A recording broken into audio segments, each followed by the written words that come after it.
आज हम बात करेंगे एक मेजर पॉलिटिकल अपडेट के बारे में, डोनाल्ड ट्रंप की जीत। हाँ, आपने सही सुना, यूएसए प्रेसिडेंट इलेक्शन के बाद ट्रंप की विक्ट्री। ट्रंप की जीत के बाद मार्केट कैसे रिएक्ट कर रहा है, किस सेक्टर को फायदा हो सकता है और आपको किस टाइप के स्टॉक पर अपनी नजर रखनी चाहिए। तो चलिए शुरू करते हैं। So hello everyone, I am Faiz Khan, welcome back to our channel Vikas जन।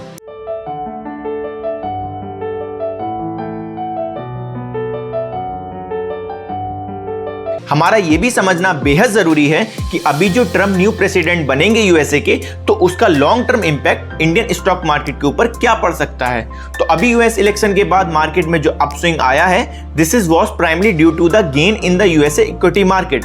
ट्रम्प जो अब न्यू प्रेसिडेंट बनेंगे, उसके बाद इंडियन मार्केट के लिए कुछ एडवांटेजेस भी हैं और कुछ डिसएडवांटेजेस भी हैं, जिसको आज हम लोग डिस्कस करने वाले हैं। ट्रम्प का जो विक्ट्री हुआ है, उसकी वजह से इंडियन मार्केट में किस सेक्टर को फायदा हो सकता है, उसको थोड़ा समझने की कोशिश करते हैं। तो अभी अगर ट्रम्प जीते हैं तो सबसे पहले माइंड में आता है चाइना, क्योंकि चाइना का और ट्रम्प का जो इक्वेशन है वो 36 का आंकड़ा है। क्योंकि जब ट्रम्प लास्ट टाइम भी प्रेसिडेंट बने थे, तो आपको याद होगा उस टाइम भी यूएसए एंड चाइना के बीच में एक बहुत बड़ा फाइट हुआ था, ट्रेड को लेकर के, टैरिफ्स को लेकर के। और एक फॉरेन न्यूज आर्टिकल के थ्रू ये भी बोला जाता है कि चाइना के जो स्मॉल मैन्युफैक्चरर हैं, वो भी डोनाल्ड ट्रम्प के प्लान को लेकर के थोड़ा चिंतित हैं। क्योंकि ये बोला जाता है कि डोनाल्ड ट्रम्प जो हैं वो अप टू 60% या उससे ज़्यादा का इंपोर्ट टैरिफ चाइनीज बिजनेस की तरफ लगा सकते हैं। और अगर मान लिया जाए ट्रम्प सही में ऐसा करते हैं, और अगर ऐसा होता है और इसके होने के चांसेस कुछ ज़्यादा ही हैं, तो इसका एक बहुत बड़ा बेनिफिट इंडियन एक्सपोर्ट सेक्टर्स को हो सकता है। क्योंकि अगर ट्रम्प चाइना से माल इंपोर्ट किया जाता है, उसके ऊपर अगर वो टैक्स बढ़ाते हैं, तो उसका एक सिग्निफिकेंट एडवांटेज इंडियन एक्सपोर्टर को मिल सकता है। क्योंकि अगर चाइनीज प्रोडक्ट के ऊपर टैक्स बढ़ेगा तो उनका कॉस्ट बढ़ेगा, अगर कॉस्ट ज़्यादा बढ़ेगा तो इंडियन मैन्युफैक्चरर का जो कॉम्पिटिटिव है वो इंटरनेशनल मार्केट में बढ़ेगा। क्योंकि अभी मार्केट में क्या हो रहा है, चाइना जो है 10 रुपए पे माल को एक्सपोर्ट कर पा रहा है, लेकिन इंडिया वाले 10 रुपए पे ही प्रोडक्ट बनाएंगे और 11 रुपए 12 रुपए पे एक्सपोर्ट कर रहे हैं। और अभी अगर चाइना के इंपोर्ट के ऊपर टैरिफ बढ़ते हैं, जिसकी वजह से उनका भी कॉस्ट 12, 13 या 14 रुपए तक आता है, तो उसका एक एडवांटेज या significant advantage Indian export sector को मिलेगा। और प्रेजेंटली अगर आप यूएसए का जो एक्सपोर्ट मार्केट है, अगर आप उसको थोड़ा स्कॉट आउट करके देखेंगे, तो वहां पर इंडियन कंपनीज का एक सिग्निफिकेंट प्रेजेंस आपको दिखेगा ऑटो पार्ट्स में, यानी ऑटोमोबाइल के पार्ट्स हैं, और जो इलेक्ट्रिकल व्हीकल के जो पार्ट्स और कंपोनेंट हैं, उसको इंडिया यूएसए में एक सिग्निफिकेंट क्वांटिटी में एक्सपोर्ट करता है। और यही काम चाइना भी करता है, जिसकी वजह से अगर चाइनीज इंपोर्टर्स के ऊपर अभी अगर टैरिफ ज्यादा होंगे, तो इंडिया के जो ऑटो पार्ट्स के मैन्युफैक्चरर्स हैं, उनका डिमांड ज्यादा बढ़ सकता है। तो ये सबसे पहला सेक्टर है। और उसी तरीके से एक और सेक्टर है सोलर इक्विपमेंट का। जो हमारा सोलर सेगमेंट है, वहां पर जो मैन्युफैक्चरर्स हैं, जो यूएसए मार्केट को एक्सपोर्ट करते हैं, उनका डिमांड बढ़ सकता है। तो इसलिए आप ये जो सोलर इक्विपमेंट का जो सेक्टर है, उसके ऊपर भी एक नजर रख सकते हैं। एंड उसके बाद एक बहुत ही इंपॉर्टेंट सेक्टर जिसको बेनिफिट मिल सकता है, वो है केमिकल प्रोडक्शन का सेक्टर। क्योंकि अगर आप देखेंगे तो हमारे जो इंडियन केमिकल सेक्टर हैं, वो कुछ टाइम से लगातार पिट रहे हैं, बुरी तरीके से पिट रहे हैं। तो उसको बाउंस बैक करने के लिए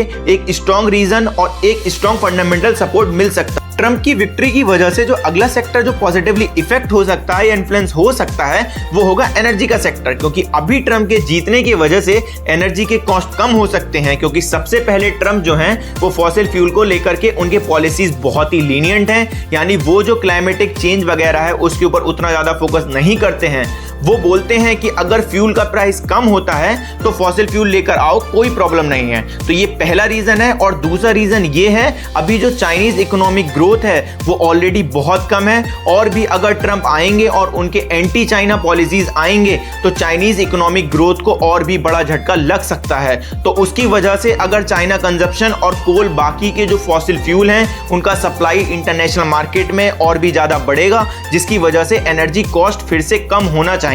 और तीसरा रीजन ये है कि ट्रम्प का एंटी वॉर पॉलिसीज, और उन्होंने कई बार अपने इलेक्शन कैंपेन में ये भी बताया है कि अभी जो वॉर्स हो रहे हैं, स्पेशली मिडिल ईस्ट में, वो वॉर कंटिन्यू नहीं होने देंगे और वहां पर सेटलमेंट करेंगे। और अगर मिडिल ईस्ट में थोड़ा बहुत शांति बनेगा, तो उसकी वजह से भी जो ऑयल के प्राइसेस हैं, जो फॉसिल फ्यूल के जो प्राइसेस हैं, वो कम हो सकते हैं। और इस रीजन की वजह से भी एनर्जी का जो कॉस्ट है वो कम हो सकता है। तो अगर ऐसे डेवलप डेवलपमेंट होंगे तो इसका बहुत बड़ा पॉजिटिव इम्पैक्ट जो इंडिया के ऑयल कंपनीज हैं जैसे HPCL, BPCL, IOC और जो गैस डिस्ट्रीब्यूशन कंपनीज हैं जैसे कि IGL, MGL, इनको फायदा मिल सकता है, क्योंकि जब भी एनर्जी का कॉस्ट गिरता है तो उसका सबसे बड़ा बेनिफैक्टर यही कंपनीज होते हैं। और उसके बाद ट्रम्प के जीतने का एक और बड़ा रीजन FIS के फंड इनफ्लो के रूप में आ सकता है, क्योंकि प्रेजेंटली अगर आप देखेंगे तो रिसेंट टाइम में हमारे मार्केट में FIS ने इसलिए बेचा है क्योंकि वो चाइनीज का जो स्टिमुलस पैकेज है जिसकी वजह से चाइना के मार्केट में ग्रोथ एंटिसिपेशन है, जिसकी वजह से सारे FIS वहां पर पैसा इन्वेस्ट कर रहे थे।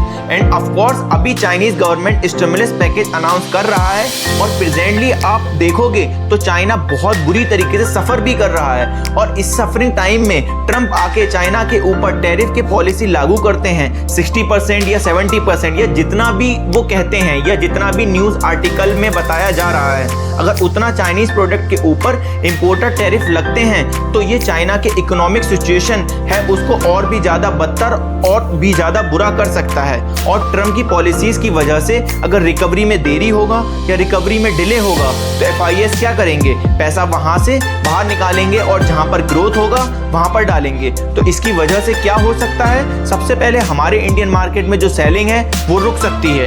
बेस्ट केस में ये भी हो सकता है कि FIS का जो पैसा है वो फिर से इंडियन मार्केट में इन्वेस्ट हो। दैट इज पॉसिबिलिटी, बट इसमें क्या होगा we have to wait and watch. इसका सबसे बड़ा फायदा इंडियन IT कंपनीज को मिल सकता है, क्योंकि इंडियन IT कंपनी ज्यादा से ज्यादा US मार्केट में ऑपरेट करते हैं और उसके साथ साथ अभी US का जो फेड है उसने भी इंटरेस्ट रेट रिड्यूस करना शुरू किया है। और अभी ये जो प्रो इकोनॉमी के ट्रम्प की पॉलिसीज हैं अगर वो सही से काम करते हैं और सही से वापस US मार्केट में ग्रोथ आता है तो उसका बहुत बड़ा एडवांटेज हमारे इंडियन IT कंपनीज को मिलेगा। तो आगे बात करते हैं ट्रम्प के आने की वजह से इंडियन मार्केट को क्या क्या डिसएडवांटेज हो सकती हैं। तो सबसे पहले आप देखेंगे कि ट्रम्प की प्रेसिडेंसी के अंदर इन्फ्लेशन ट्रिगर हो सकता है, क्योंकि ट्रम्प के प्रपोज पॉलिसीज हैं वो बहुत ही ज़्यादा एग्रेसिव हैं। चाहे वो टैरिफ्स को लेकर के देख लीजिए या डिपोटेशन को लेकर देख लीजिए या डेफिसिट स्पेंडिंग को लेकर देख लीजिए, सब चीज़ों की वजह से इन्फ्लेटरी प्रेशर बढ़ेगा, क्योंकि यहाँ पर वेजेस एडजस्टमेंट यानी जो सैलरी एडजस्टमेंट है और जो प्राइस इंक्रीजेज हैं वो इमीडिएट हो सकते हैं, because of which there could be immediate trigger in the inflation. This is one of the risk। और उसके साथ साथ ट्रम्प के अगर इकोनॉमिक पॉलिसीज देखेंगे का फोकस इस पर ज्यादा है कि वो डॉलर को कैसे स्ट्रॉन्ग बनाया जाए और उनका बॉन्ड यील्ड है उसको कैसे बढ़ाएं और उसको बढ़ाने के लिए वो फिजिकल मेजर्स कैसे ले सकते हैं और टैक्स रिडक्शन कैसे कर सकते हैं, वो सारे ऑलरेडी उनको इकोनॉमिक पॉलिसीज में प्लान है। तो इसकी वजह से क्या हो सकता है, यानी जब भी डॉलर स्ट्रॉन्ग होता है और बॉन्ड यील्ड बढ़ता है तो ये जनरली इन्वेस्टर को US मार्केट में ज्यादा पैसा इन्वेस्ट करने के लिए अट्रैक्ट करता है। सो आई होप आज के वीडियो में जो हमने डिस्कस किया है वो आपको इंफॉर्मेटिव लगा होगा और अगर वीडियो अच्छा लगा है तो लाइक कीजिए। I will see you in the next video.